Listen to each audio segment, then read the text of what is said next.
অনেকক্ষণ পর সাদাইয়া একটা গৌরানি দিছি। কি মজা। যাই একটু ঘাস খায়ালে। ঘাসটি কই গেল? গাছটা কই রাখলো?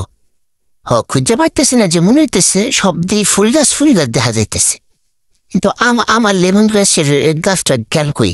হ্যাঁ, আমার এগুলো কি শুরু করছে? হ্যাঁ, গাছটাকে হালাই দিল নাকি? আমি একটু ঘাস খাবো না, কই গেল ঘাসগুলা? গাছগুলি তো খুঁজেই পাইতেছে না। আম্মা আবার দেখা করতেছে এই কোনায় ঘাস, এই কোনায়। ও পাইছি, ঘাস। সেই মজা, সেই সেই মজা ঘাস। কি মজা, রৌদ্রের মধ্যে ঘাস খেতে, মিষ্টি মিষ্টি রোদ। আর কত ফুল ফুটছে আমাকে গাছের মধ্যে। গাছগুলো আমরা দেখতেছি বয়া বয়া, আর ঘাসগুলো খাইতেছি। কি মজা, মজা মজা মজা, সেই মজা। কে কে আমার মতো ঘাস খাবার চলে আসো আমাদের ছাদ বাগানে ঘাস খাইতে। ঘাস কুকু কুকু কুকু করে চলে আসো।